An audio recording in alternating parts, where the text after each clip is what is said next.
Terlihat nggak, Bapak Ibu Sudah, sekalian? Pak. Oke, baik. Sudah, Pak. Baik, terima kasih. Jadi bagi saya K itu memang benar-benar suatu kawasan yang mempesona buat saya ya. Saya berapa kali itu ke Ngurtafur ya, Pantai Panjang ya. Bahkan saya pikir ternyata di Indonesia ada yang lebih indah dari Bali. Saya jujur aja bilang, kita terlalu terobsesi dengan Bali. Memang Bali kenapa selama ini, makanya ada beberapa pemerintahan yang membuat sebuah program, artinya Bali baru. Karena Indonesia itu adalah negara yang diciptakan oleh Tuhan pada saat Tuhan tersenyum. Itu adalah suatu wilayah yang mungkin setiap orang lah akan melihat bahwa ini adalah negeri indah. Dan tidak hanya satu banyak lain yang ada di wilayah Indonesia. Dan kita bisa tahu lah bahwa Indonesia itu punya 17.000 pulau. Satu pulau satu hari saja kita butuh waktu 49 tahun untuk keliling Indonesia. Jadi bohong kalau ada orang bilang saya sudah pernah keliling Indonesia. Karena satu hari satu pulau, 17.000 pulau itu dibagi 365 hari, itu butuh waktu 49 tahun. Dan alhamdulillah saya sudah datang ke sana, sudah makan ikan dengan ikan di sana tuh mati baru sekali. Beda ketika kita di Jakarta, ikan sudah mati 9 kali lah baru kita makan. Jadi kualitas ikan di sana pun berbeda sekali. Makanya terus terang aja saya punya banyak mahasiswa dari Maluku, ya, itu punya otak sangat cemerlang. Karena memang mereka dikasih makan ikan baru mati sekali. Jadi proteinnya itu memang benar-benar baru bagus sekali ya. Dan ini yang saya lihat. Kalau dilihat dari histori, dari heritage, kita nggak akan kalah lah. Bagaimana Russel Wallace itu punya rumah di Key besar kalau nggak salah. Key besar atau Key kecil. Ya, bahkan bird watching di sana itu gila-gilaan. Bagaimana terumbu karang dan lain-lain. Saya pikir kalau tadi apa yang sudah dipaparkan oleh Pak Doto, bahwa Desa Penting Sari adalah sebuah desa wisata yang saat ini menjadi acuan desa-desa wisata di Indonesia yang tidak punya apa-apa, tidak punya pantai, tidak punya pohon kelapa, tidak punya pohon cemara, tidak punya danau, tidak punya air terjun, bisa menghasilkan bahwa desa itu bisa membuat orang menjadi sejahtera. Ini kan sebuah analogi yang memang harus kita pikirkan. Apalagi kalau kita lihat Kepulauan K itu punya potensi yang sangat luar biasa. Nah, kita mulai dengan slide pertama, Bapak Ibu sekalian. Saya mungkin akan sedikit paparkan karena ini adalah bahasa, jujur aja ini bahasa jurnal Bapak Ibu, bukan kata saya. Ini adalah kata-kata yang ada di beberapa jurnal internasional yang saya sitasi, saya ambil dan saya tampilkan. Jadi ini benar-benar sangat real dan mungkin teman-teman yang sedang studi atau mau bikin tulisan silakan kutip sekalian ambil. Pariwisata berbasis masyarakat sering disebut sebagai alternatif dari kegiatan pariwisata massal yang pendekatannya bertujuan agar pariwisata itu menjadi lebih berkelanjutan. Dan ini tidak bisa disangkal lagi bahwa desa wisata merupakan salah satu bentuk aplikasi pariwisata berbasis masyarakat. Dan ini kalau kita kaitkan dengan apa yang tadi dikatakan oleh Bu Eni, Pak Doto, ini sudah sangat alhamdulillah lah kita memiliki berbagai macam atraksi. Dan Bapak Ibu perlu tahu juga bahwa desa wisata telah berkembang sebagai bentuk pariwisata dengan tujuan pembangunan berkelanjutan masyarakat pedesaan di daerah pedesaan dan juga sebagai alat untuk pembangunan sosial ekonomi usaha masyarakat di daerah pedesaan. Jadi terbuka lebar bagaimana masyarakat dengan berbagai macam potensinya, daya tariknya, yang bisa mendatangkan masyarakat yang kita bisa tahu bahwa orang yang datang ke desa wisata itu banyak dari mereka adalah suatu kerinduan. Mereka ingin melihat alam pedesaan yang memang benar-benar mereka selama ini hiruk pikuk di kota dengan berbagai macam aktivitas yang menjemukan. Bahkan kalau kita bayangkan di kota, saya sendiri dari rumah ke kantor itu 16 km, itu bisa 2 jam kita bisa tempuh. Orang desa nggak mungkin. Dan bagaimana kualitas oksigen yang sangat baik di desa. Ini, apalagi tadi saya sampaikan dengan ikan di K itu baru mati sekali. Ya toh? Nah ini yang perlu kita perhatikan, Bapak Ibu sekalian. Bahwa desa wisata adalah proses pemberdayaan masyarakat berkelanjutan yang mendorong masyarakat desa untuk mencoba, ini saya warnai, pendapatan baru untuk menambah kesejahteraan mereka, dan aktivitas pariwisata bukanlah sebagai fokus utama. Jadi sekali lagi Bapak Ibu yang memang ingin mengembangkan desa wisata, ini ada dua konsep. Bahwa desa wisata sudah pasti akan mendatangkan pendapatan baru bagi masyarakat, khususnya untuk kesejahteraan. Dan yang kedua, kita harus sadari bahwa desa wisata itu adalah aktivitas wisata bukanlah sebagai fokus utama. Nah, ini saya ingat dengan apa yang dilakukan oleh survei oleh Desa Wisata Institute ya kemarin pada saat COVID di awal itu. Ketika dilakukan beberapa survei, ternyata hasil survei tersebut mengatakan dengan adanya COVID hanya 11,3% desa wisata yang terdampak. Sementara 83% sekian itu mereka masih biasa saja. Coba kalau kita lihat analogi di Jakarta atau di kota besar, ketika pariwisata dihancurkan oleh pandemi 100% luluh lantah. Tapi coba di desa. Kenapa? Karena mereka yang desa-desa wisata yang kita kenal sebagai desa wisata mandiri, mereka tidak menjadikan pariwisata itu sebagai fokus utama. Mereka tetap ke sawah, ke pantai, ke ladang, dan lain-lain. Dan desa wisata ini bahasanya Pak Doto malah yang saya garis bisa bawahi, bahwa desa wisata itu adalah sebuah bonus dari Tuhan. Dengan kita bagaimana mengembangkan desa kita, mengelola desa kita, bagaimana itu mendapatkan bonus penghasilan, kesejahteraan, yang itu diharapkan bisa kita manfaatkan dengan baik. Nah ini katanya Heidelberg Lewinsky. Jadi ada dua poin yang harus kita garis bawahi Bapak Ibu. Jadi dengan ada desa wisata pun jangan merusak mata pencaharian. Jadi Bapak Ibu yang ke sawah tetap ke sawah, bahkan bila perlu mata pencaharian Bapak Ibu itu menjadi daya tarik. Bisa saja ketika di rumah kita, di homestay kita ada yang sedang menginap, terus bapaknya mau ke sawah, ayo ikut ke bapak ke sawah. Oh, itu attraction sekali buat orang yang tinggal di rumah kita. Atau ayo kita cari ikan ke laut. Oh, itu sebuah hal-hal yang benar-benar experience. Nah, itulah daya tariknya desa wisata sebenarnya. Nah, kembali lagi. Desa wisata ini sebagai model pengembangan pariwisata berkelanjutan yang sangat berguna bagi komunitas lokal dalam menghasilkan pendapatan. Satu, mendiversifikasi ekonomi lokal, melestarikan budaya, melestarikan lingkungan, dan peluang sebagai pusat pendidikan kearifan lokal. Nah, ini arahnya bahwa desa wisata ke depan itu sebagai laboratorium hidup. Kementerian Pendidikan sudah mencanangkan apa yang disebut dengan sekolah merdeka. Bapak Ibu bisa bayangkan, apa yang menjadi laboratorium hidup paling ideal untuk nyemplungin anak didik. Sekarang, kemarin-kemarin, kita coba akan mengikuti pola-pola seperti contohlah pendidikan yang terbaik di dunia ini Finlandia. Finlandia itu adalah 30-70%. 30% di kelas, 70% di luar. Di luar bisa macam-macam. Dia bisa ke desa, dia bisa ke tempat panti jompo, dia bisa ke tempat yayasan yatim piatu, dia bisa melakukan sebuah kegiatan-kegiatan sosial. Nah, saya yakin desa wisata ke depan akan dapat menjadi pusat belajar.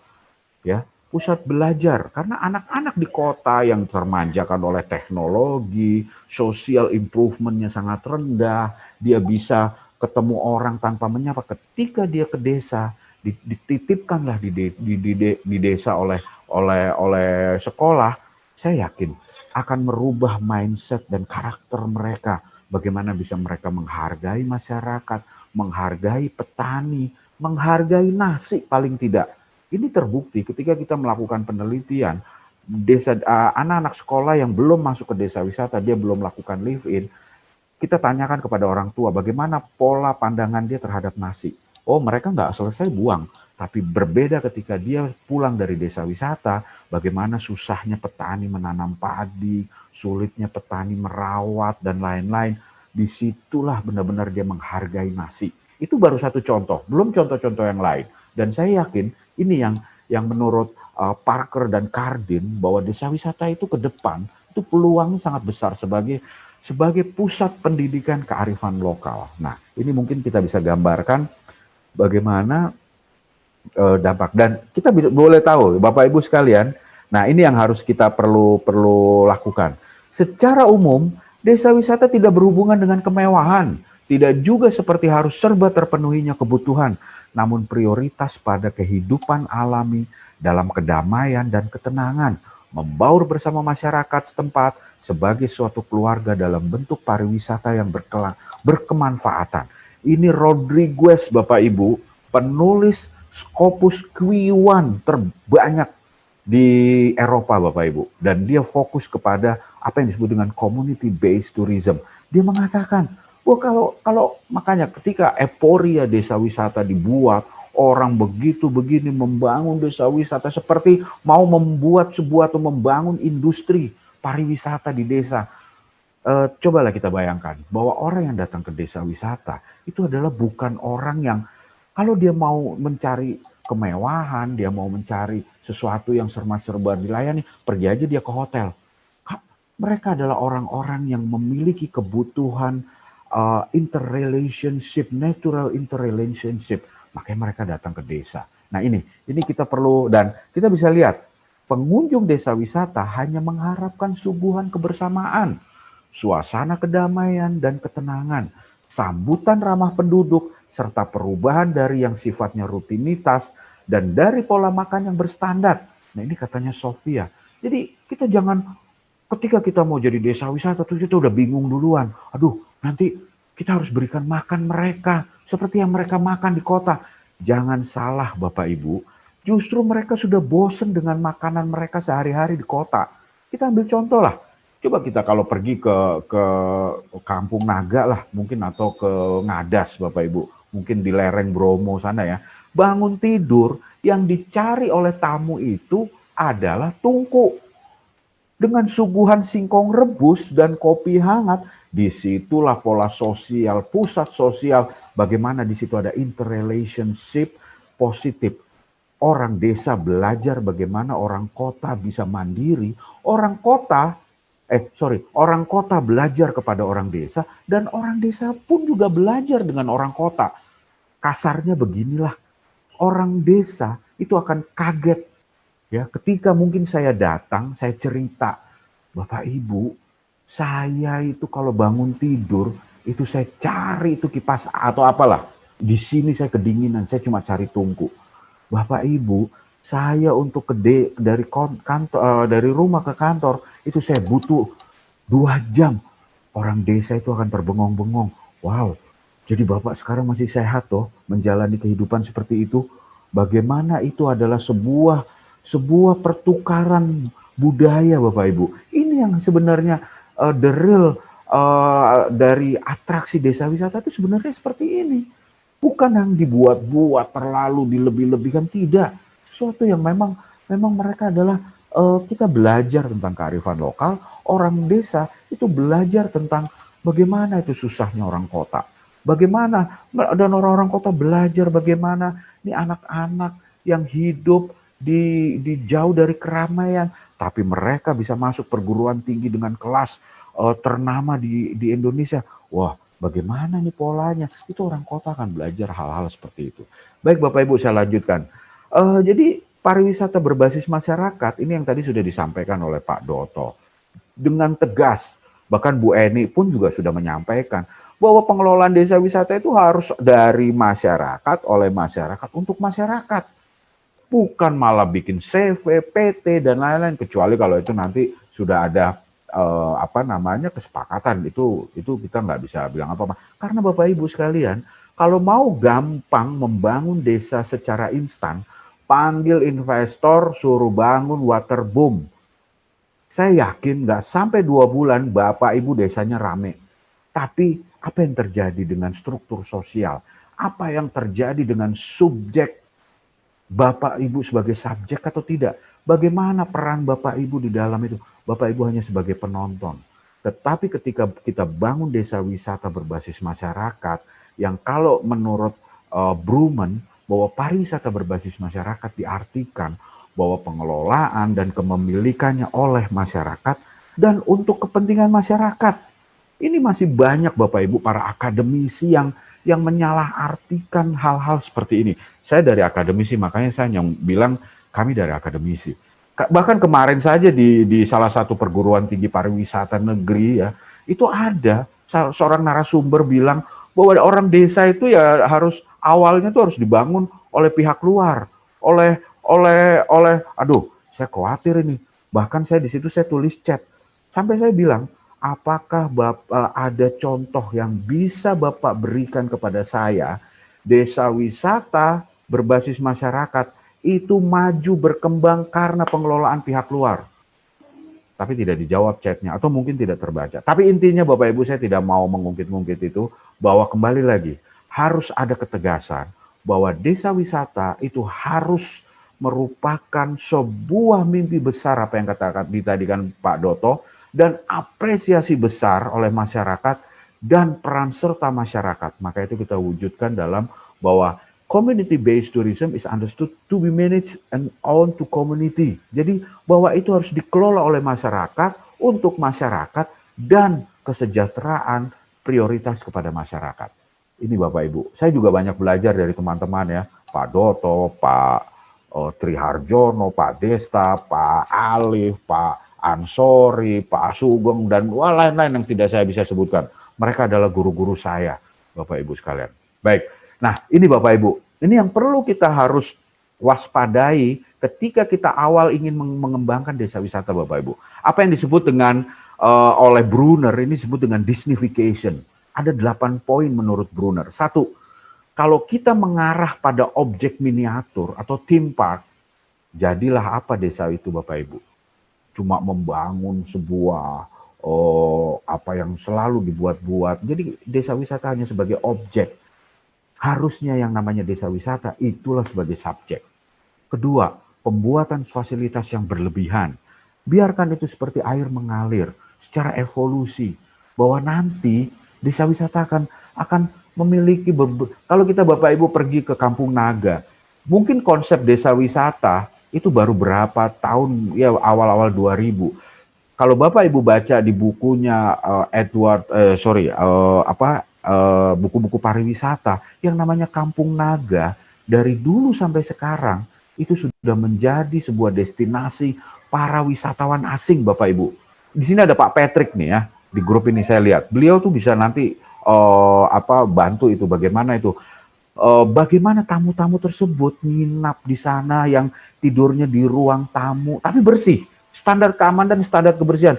Bahkan yang namanya mereka MCK-nya itu terpisah dari rumah, itu dilingkar dalam sebuah kawasan. Tapi Bapak Ibu, orang mau menginap di sana itu inden.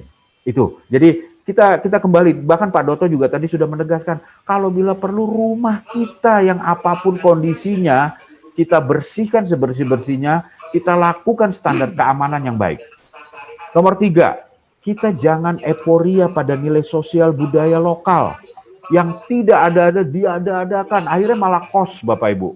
Kalau kita hitung quotation, itu menjadi cost orang datang ke desa wisata, akhirnya ada biaya ini, biaya itu. Kalau nggak ada, ya sudah. Kadang juga ada loh tamu-tamu yang mungkin dia prioritas dengan apa yang menjadi keunikan desa setempat. Itu. Kelima, nah ini yang tadi sudah kita sampaikan, tidak boleh ada dominasi pihak atau kelompok tertentu Bapak Ibu untuk melakukan desa wisata. Keenam, standarisasi tidak boleh mengacu pada industri formatif. Beda, hotel dengan desa wisata itu beda. Ya Bapak Ibu ya. Jadi kalau kita pakai di desa wisata itu datang sebagai tamu, pulang sebagai saudara. Bukannya pelayanan prima itu dalam artian di sini ada struktur, tidak ada struktur. Kita seperti datang ke rumah saudara kita yang saya mungkin punya rumah saudara di K. Contoh saya ke rumah Pak Budi, lalu saya di situ Pak Budi yang begitu repot dengan kedatangan saya pasti akan bilang, Pak Budi santai aja dong, jangan anggap saya tamu, anggaplah saudara sendiri. Bahkan Pak Budi pun ketika saya kaku di sana, dia akan bilang, Pak Husen, anggap aja rumah sendiri. Seperti itulah yang namanya filosofi dari desa wisata Bapak Ibu. Oke. Ketujuh, prioritas pada orientasi profit. Bapak Ibu bisa lihat tadi Pak Doto cerita sendiri.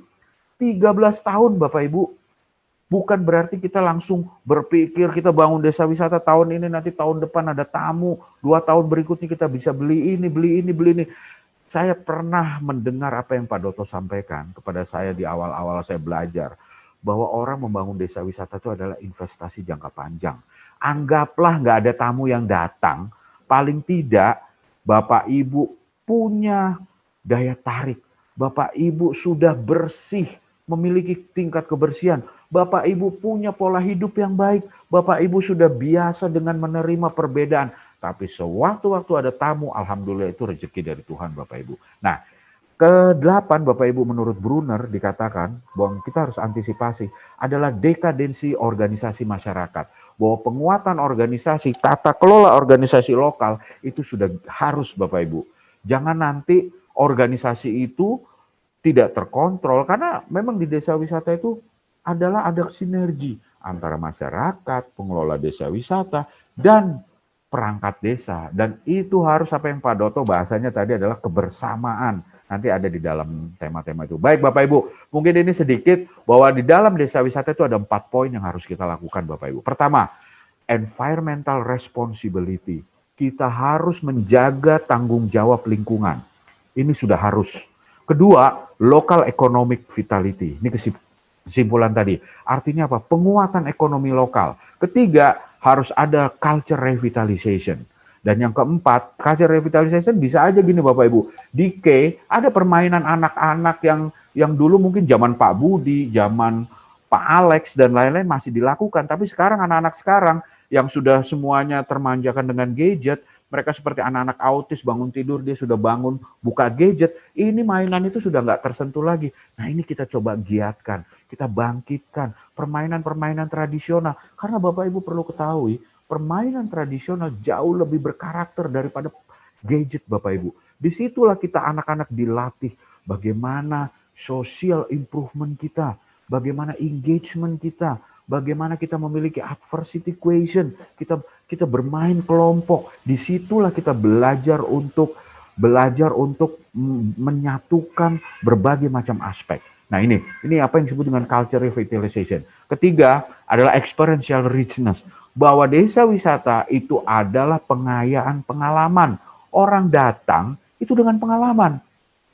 Gitu. Jadi dengan dia datang itu dengan memiliki pengalaman, bisa bertamu, bisa berinteraksi dengan teman-teman yang ada di desa. Bahkan nih Bapak Ibu, tanya Pak Doto kalau nggak percaya.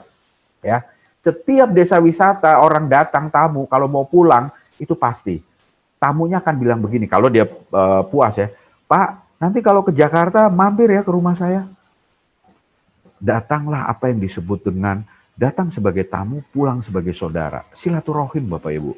Kita punya banyak saudara-saudara yang ada di luar sana yang pernah datang ke rumah datang nginap di desa kita, itu menjadi saudara kita baru Bapak Ibu. Nah, ini masalah produk. Ini saya gambarkan aja Bapak Ibu karena waktunya juga sudah sangat sempit nih. Jadi kita pakai kata-katanya Sachaikon Bapak Ibu untuk memetakan. Agar desa wisata menjadi berkelanjutan, program-programnya harus fokus satu, pada segmentasi, efektif bagi kemitraan masyarakat. Kedua, itu pada apresiasi. Ketiga, itu manfaat yang dapat diberikan oleh masyarakat dan yang dapat didapatkan oleh masyarakat dan para wisatawannya. Nah ini saya sudah petakan Bapak Ibu. Coba Bapak Ibu lihat. Ini, jadi kita kalau mau kita membuat sebuah produk, menyusun produk, ada 3 poin. Segmentatif, apresiatif, dan kebermanfaatan. Nah ini saya contohkan di K aja Bapak Ibu, coba lihat.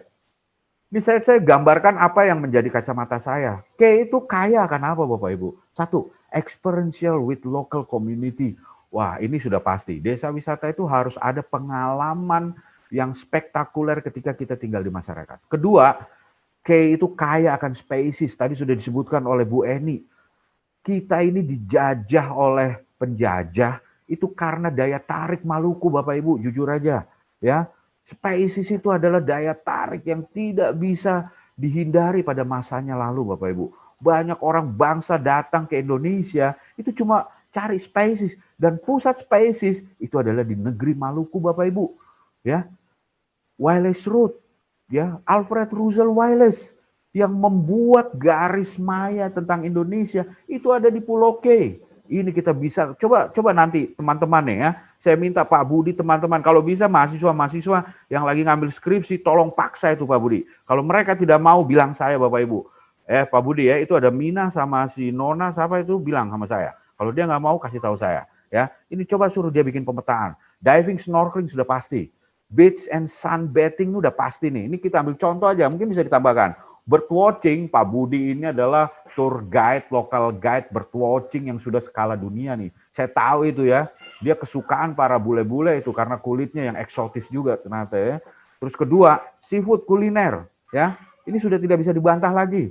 Culture and heritage, ini tolong dipetakan Pak Budi. Nah, kita bikin nanti pemetaan apresiatif apa yang kita bisa dapatkan, host dapat apa, guest dapat apa. Ya. Jadi ini harus ada 2 poin yang harus kita bisa tolong nanti dibuat, terus kebermanfaatannya sudah pasti, kebermanfaatan pasti ada. Ini tolong dipetakan. Nah, saya ambil contoh aja experiential with local community untuk masyarakat K. Saya bikin ininya seperti ini nih. Ini saya cepati aja Bapak Ibu ya. Jadi gini, menurut Rockefeller dan Trooper bahwa experience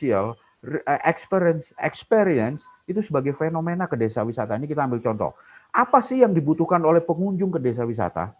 Dia cuma butuh 3 poin. Butuh kebersamaan, bosan dengan rutinitas yang dia lakukan sehari-hari, dan melatih kepedulian. Ini buat anak-anak sekolah. Apa yang bisa disajikan oleh masyarakat? 3 poin aja. Dia punya kebersamaan. Dia punya kesederhanaan, kesahajaan, dan dia punya apresiasi. Ya. Dan dari sini kita bisa susun 3 poin. Nanti sebenarnya banyak Pak Budi ya. Sekarang ini waktunya kita bisa olah mungkin 2 hari, 3 hari, tenang aja nanti bisa kontak saya. Nah ini aktivitas tentang experience 3 poin aja. Kedamaian, kesahajaan, kearifan lokal. Ini belum yang lain ya Pak Budi ya. Nah ini saya udah petakan kayak gini. Apa sih yang kita bisa dapatkan dari poin kedamaian? Belajar untuk menerima perbedaan. Orang yang datang ke desa wisata itu adalah orang-orang yang sedang belajar menerima perbedaan. Mungkin dia akan kaget dengan fasilitas sederhana. Disitulah dia menerima perbedaan. Anak-anak sekolah, anak-anak yang memang yang didorong yang paling bagus adalah educational tour. Kedamaian apa lagi? Yang tadi saya bilang, datang sebagai tamu, pulang sebagai saudara. Coba Pak Budi, tanya Pak Doto, berapa saudara beliau itu ada di seluruh Indonesia? Tamu-tamu yang tinggal di rumah beliau, itu semua sudah jadi Pak Doto. Apa saudara Pak Doto? Ya, walaupun saya juga sama-sama demikian. Kesahajaan, nah ini, kesetaraan, tidak ada yang melayani dan dilayani. Ini adalah experience yang ada di desa wisata. Merasakan kebiasaan hidup masyarakat, itu yang tadi saya contohkan. Ketika tuan rumah tidak fokus kepada homestay. Ketika tuan rumah mau ke sawah, silakan tinggalkan itu tamu. Bila perlu, ajak itu tamu ke sawah. Ajak mereka ke laut. Itulah attraction di desa wisata Bapak Ibu. Ya, mungkin kalau saya nanti bisa disanggah silakan. Dan yang ketiga bahwa di sini adalah kearifan, ya, wisdom, saling mengagumi nilai budaya, sosial budaya. Mereka tuh datang berdua bertemu itu mereka adalah saling mengagumi. Kedua, saling menjaga kelangsungan alam lingkungan Bapak Ibu. Nah ini kalau dipetakan lagi jauh, mungkin butuh waktu banyak. Tapi ini sekedar saya slide saja ya, saya cepatkan aja. Nah sekarang apa karakter produksi? Tadi Pak Doto bilang bahkan di akhir itu dia sampaikan bahwa majunya desa wisata itu bukan karena keindahan, bukan karena potensi yang berlebihan. Tapi ini Bapak Ibu, ini hasil penelitian saya. Menurut data Biro Statistik di Indonesia ini terdapat lebih dari 2.000 desa wisata yang terdaftar sebagai desa wisata.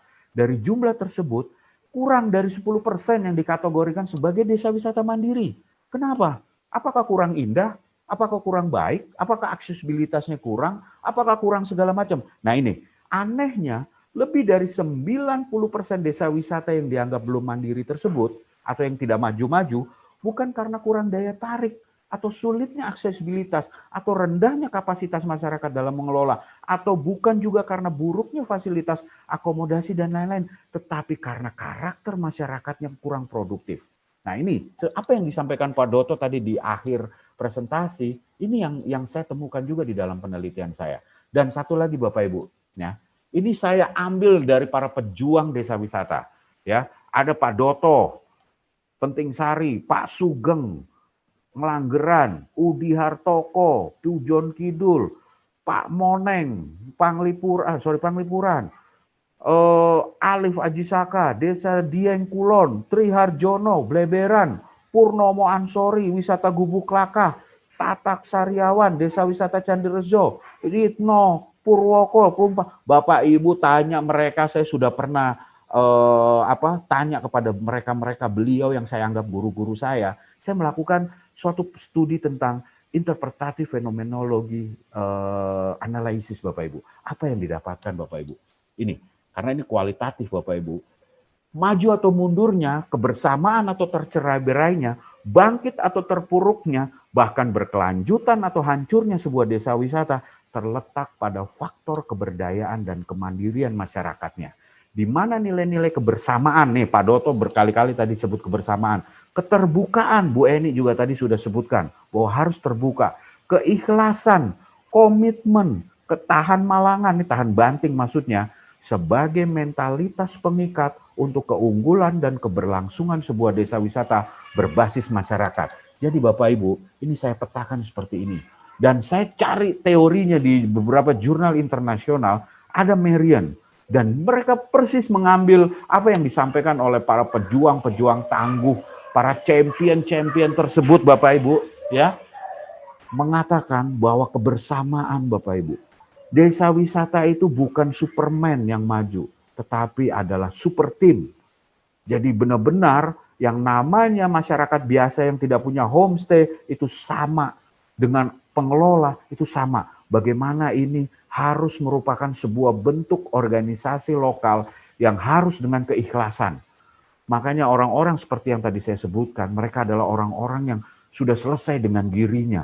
Mereka itu orang-orang yang mungkin harus, kalau bisa ada di cloning, harus di cloning itu untuk desa-desa wisata lain yang mau maju, mau bangun, mereka-mereka itu. Karena apa Bapak Ibu? Boleh tanya mereka. Mereka ada yang pernah diusir satu desa, pernah dimarginalkan, pernah direndahkan, bahkan dianggap punya ide-ide gila mau bangun desa wisata. Tapi itulah mereka dengan ikhlas, ya, yang kita harus belajar dari mereka. Kedua, keterbukaan, harus terbuka Bapak Ibu.